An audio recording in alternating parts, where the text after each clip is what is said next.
교재 52페이지 보겠습니다. 12장은 1차적으로 소발에 대한 욥의 대답이지만 전체 친구들에 대한 응답이기도 합니다. 욥은 악한 자들도 형통할 수 있음을 말하며 친구들이 반복해서 이야기한 인과응보 원리의 모순을 지적합니다. 욥은 친구들이 말한 하나님과 지혜에 대해서 반박하며 우리 인간이 다 알 수 없고 형용할 수 없는 분이 하나님이심을 열거합니다. 욥은 친구들이 자신을 가르치려 하지만 그들의 지혜는 결국 공허한 말에 불과하다며 비판합니다. 방금 교재에서 보신 대로 이 오늘 욥의 대답은 어제 그 소발의 말에 대한 1차적인 응답입니다. 대만 사람 엘리바스, 수아 사람 빌닷, 나아마 사람 소발, 이 세 명의 친구가 지금 욥을 찾아왔습니다. 그리고 갑작스럽게 고난을 당한 욥에게 돌아가면서 이런저런 훈계 또는 조언을 합니다. 그런데 이제 어제 11장까지 해서 1차 조언이 끝났습니다. 엘리바스가 말하고 욥이 대답하고, 빌닷이 말하고 욥이 대답하고, 소발이 말하고 욥이 이제 오늘 대답하는. 그러니까 친구들이 와서 일주일간 옆에서 침묵하고 있다가 일주일 후에 돌아가면서 욥에게 이제 조언이라고도 하고 충고라고도 하는 이런 말을 하고, 그것에 대해서 욥이 대답을 하는 장면인데, 이제 어제 소발이 말을 하고 오늘 욥이 대답하니까 소발에 대한 응답이기도 하지만 엘리바스, 빌닷, 소발 이 사람들이 말을 다 했으니까 이 세 사람의 입장에 대해서 지금 욥이 대답하고 있는 것이 오늘 12장 그리고 내일 13장이다, 이렇게 이해를 하시면 되겠습니다. 그런데 여러분, 오늘 본문의 욥의 대답을 한번 잘 보십시오. 자, 1절 욥이 대답하여 이르되 너희만 참으로 백성이구나. 너희가 죽으면 지혜도 죽겠구나. 너희만 참으로 백성이로구나. 너희가 죽으면 지혜도 죽겠구나. 이게 무슨 뜻일까요? 좋은 마음이 아닙니다. 이게 좋은 마음이 아니고요. 너희가 죽으면 지혜도 죽겠구나라는 말은 참 너희들 진짜 나한테 와서 똑똑한 척은 다 하는구나, 이런 마음의 상처를 말하는 겁니다. 좀 과한 표현인데 이게 그래 너희들 진짜 잘났다, 그래 잘났네, 이런 표현입니다. 마음에 지금 전혀 공감이 안 되는 겁니다. 욥은 친구들이랍시고 왔는데 자기한테 하는 말이 하나도 위로도 안 되고 공감도 안 되고 이런 표현입니다. 그걸 알 수 있는 게 3절이죠 3절 함께 읽어봅니다. 시작. 나도 너희같이 생각이 있어 너희만 못하지 아니하니 그 같은 일을 누가 알지 못하겠느냐. 아멘. 그 같은 일을 누가 알지 못하겠느냐, 이 말은 우리식으로 옮겨보면 야 너희들 하는 말 나도 하겠다, 그건 누가 모르냐, 그거 내가 몰라서 지금 이렇게 하고 있는 거야, 이런 뜻입니다. 그래서 오늘 1절부터 3절을 조금 이제 그냥 아주 일상적인 설교단에서 하긴 그렇지만 일상적인 친한 친구와의 대화로 풀어보면 참 너희들 잘났다, 나도 안다, 너희들만 똑똑한 척 하지 마, 이 말입니다. 그러니까 지금 욥은 마음에 공감이 하나도 안 되는 겁니다. 왜? 이 세 명의 친구의 여러 가지 복잡하지만 한마디로 딱 하면 이거거든요. 너 잘못했어, 그러니까 하나님한테 벌 받는 거야, 이 말을 하는 겁니다. 너 잘못한 게 분명히 있어서 하나님한테 벌 받는데 왜 지금까지 고개 빳빳이 들고 잘못한 게 없다고 하냐? 너 잘못한 거 많다니까. 하나님이 잘못한 거 없는데 널 벌 줄 리가 없어. 너 나쁜 사람이야, 너 죄가 많아, 다시 생각해봐. 이게 이 세 친구의 논리입니다. 그런 욥 입장에서는 그래 잘났어 진짜, 이런 마음이 드는 거죠. 그럼 오늘 요 표현에서 우리가 뭘 생각할 수 있습니까? 친구들의 말이 기본적으로 틀린 건 아닙니다. 잘못한 게 있는지 한번 돌아봐. 잘못한 게 있으니까 벌 받는 거 아니야? 이게 상식 아닙니까? 욥이 이걸 모르는 게 아닙니다. 그런데 왜 욥이 지금 마음이 불편할까요?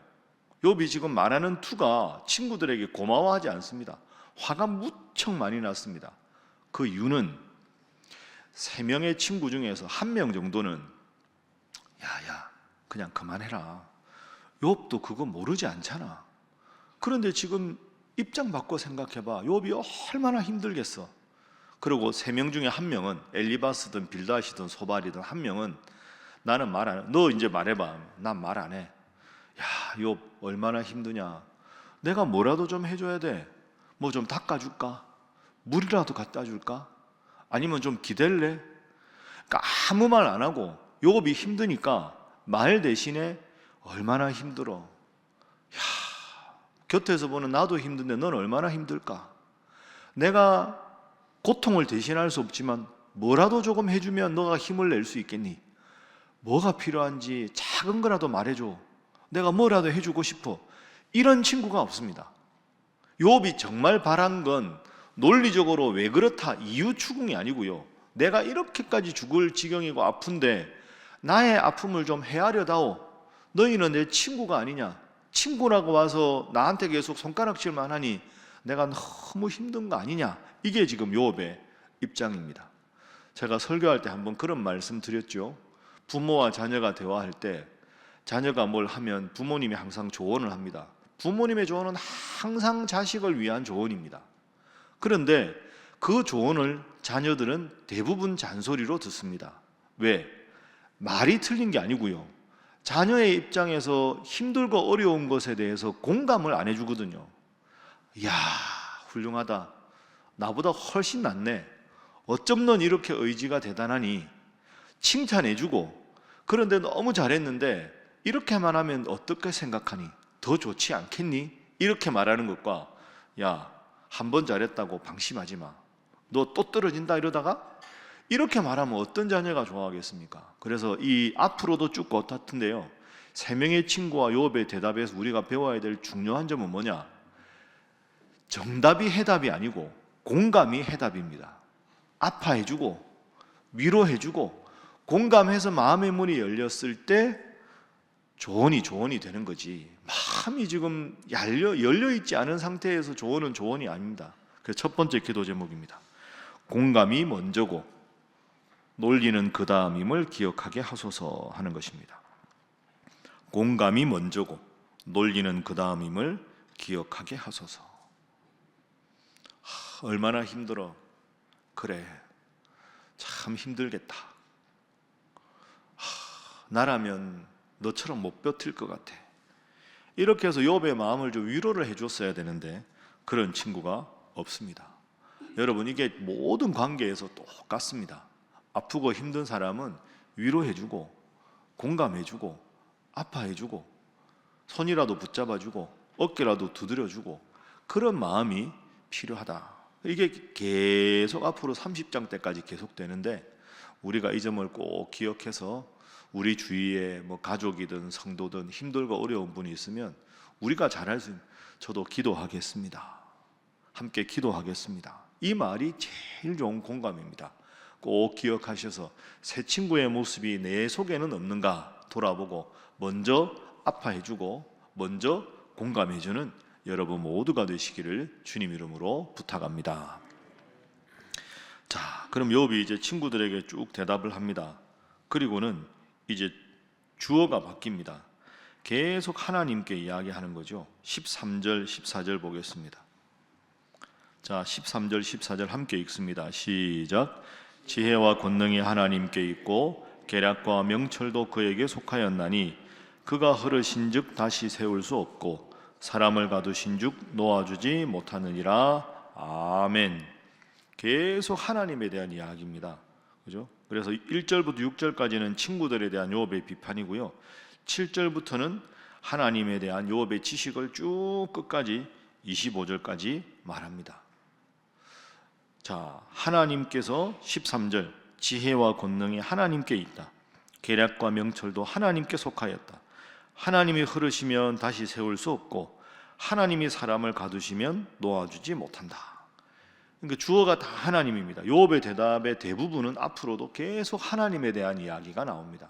때로는 하나님에 대해서 믿음을 표현하다가 때로는 하나님을 원망하기도 하고 이러다가 하나님을 욥이 버려버리지 않을까 하는 그런 시점까지 넘어갑니다. 야, 욥이 이러다가 정말 하나님을 부정하면 어떡할까? 그 정도로 하나님에 대해서 계속 친구들에 대해서 맞대응하다가 가면 갈수록 계속 이제 하나님 앞에도 안 계시고 옆에도 안 계시고 뒤에도 안 계시고 어디 계십니까? 왜 저를 창조하셨습니까? 이 상황에 하나님이 살아계시면 제 아픔을 들으셔야 되지 않습니까? 위태위태하면서 계속 하나님께 대한 기도가 탄원으로 바뀌고 탄원이 원망으로 바뀝니다. 그래서 욥기를 앞으로 읽다 보면 야, 이거 욥 이러다가 정말 하나님을 버리지 않을까? 이런 생각이 들면서 우리 속에 과연 욥이 신앙이 좋은 사람인가 하는 질문이 앞으로 생길 수도 있습니다. 그럴 때 미리 우리가 생각할 게 있습니다. 여러분이 예를 들어서 아주 답답하고 힘든 일이 있다. 누구한테 이야기합니까? 제일 가까운 사람하고 이야기합니다. 사업상 만나는 사람, 나하고 거리가 있어 1년에 몇 번 보는 사람한테는 내 좋은 이미지만 보입니다.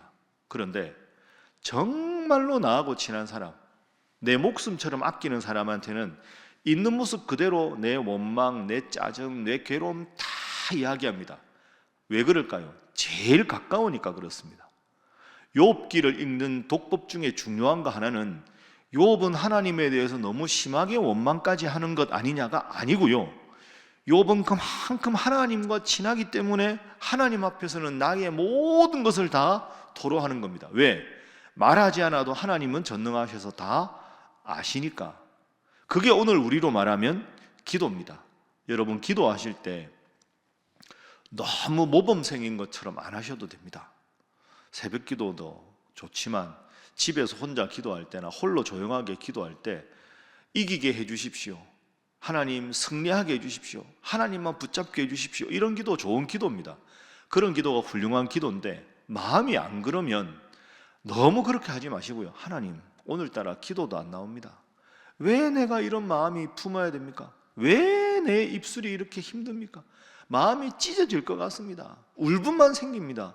하나님, 저 어떻게 하면 좋습니까? 너무 잘하려고 하지 말고 있는 모습 그대로 다. 욥의 기도에 아주 좋은 우리에게 주는 교훈이 그겁니다. 하나님은 나의 모든 것을 아신다. 있는 모습 그대로 하나님께 나가도 하나님께서 들으신다. 있는 모습 그대로 하나님께 이야기해도 하나님은 다 우리 마음을 끝내 위로해 주신다. 이게 욥기의 교훈입니다. 그래서 두 번째 기도 제목입니다. 모든 것이 하나님의 손에 있음을 기억하게 하소서 하는 것입니다. 모든 것이 하나님의 손에 있음을 기억하게 하소서.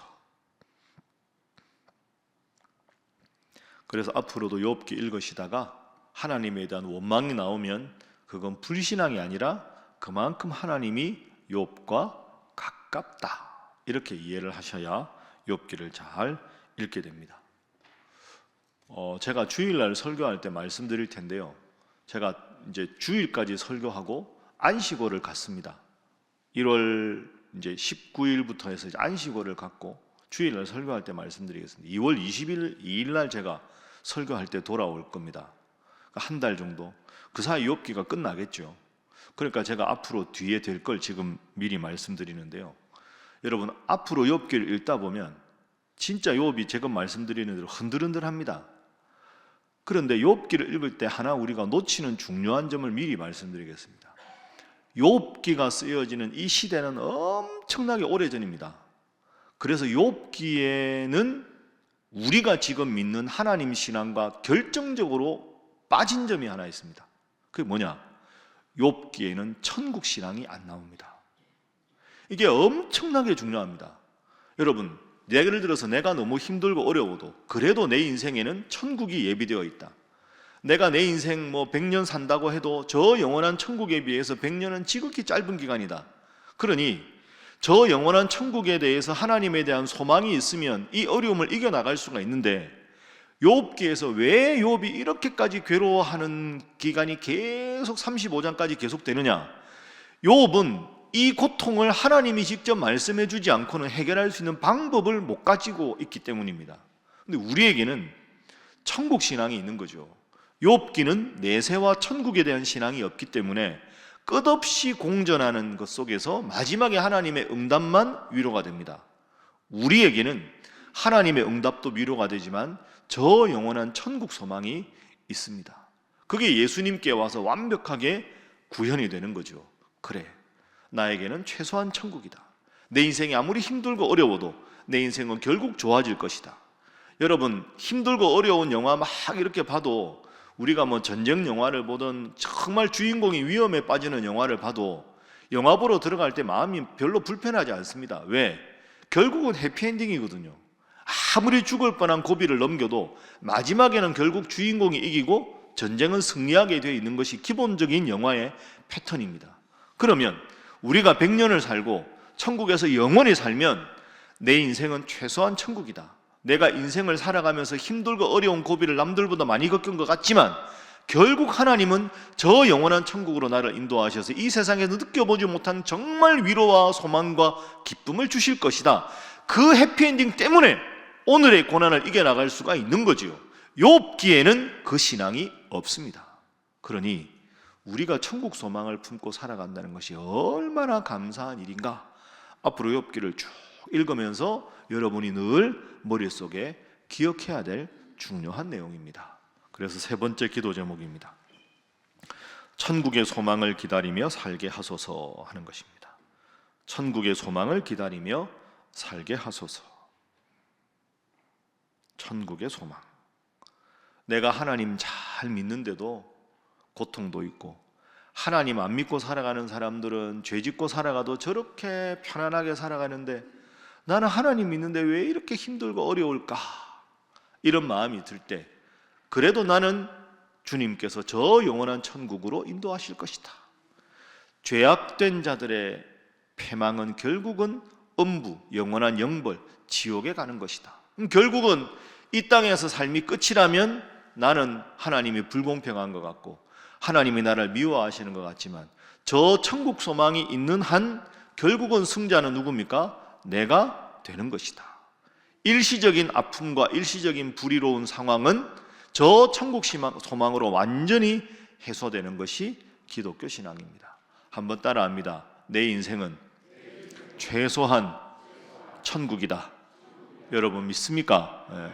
이 믿음을 가지고 때로는 지금도 마음 힘들고 어려워서 새벽기도 와서 답답하고 괴로운 분이 있더라도 하나님 믿는 믿음으로 이 모든 어려움을 잘 이겨나가시고 욥기를 읽으면서 내 인생에 당하는 고통, 근데 결국 하나님께서 욥과 함께 하셔서 모든 어려움을 극복하게 해주시고 더 큰 하나님의 손길을 느끼는 것처럼 날마다 하나님 믿는 믿음 안에서 결국은 승리하는 우리 신일의 모든 성도들이 되시기를 주님 이름으로 축복합니다. 기도하겠습니다. 하나님, 우리 주위에는 참 아프고 힘들고 답답한 마음을 가진 분들이 많습니다. 그분들과 대화할 때 섣부른 해답을 제시하기 전에 함께 아파해주고 함께 공감할 수 있는 따뜻한 주님의 사랑의 마음을 저희에게도 허락하여 주옵소서. 하나님의 절대 주권을 신뢰하게 하시고 하나님과 더욱더 가까운 관계로 인생의 모든 문제를 기도를 통해서 하나님의 위로를 받는 저희들 되게 하시고 저 천국 소망을 가지고 날마다 내 속에 때로 힘들고 어려운 일이 있어도 주님은 내 마음을 알아주심을 알고 주님만이 내 인생의 희망임을 알고 천국 소망으로 모든 어려움을 신앙으로 잘 극복하는 저희 모든 성도들이 되게 하여 주시옵소서. 함께 기도합니다. 주여 믿습니다. 주여 믿습니다. 주여 믿습니다.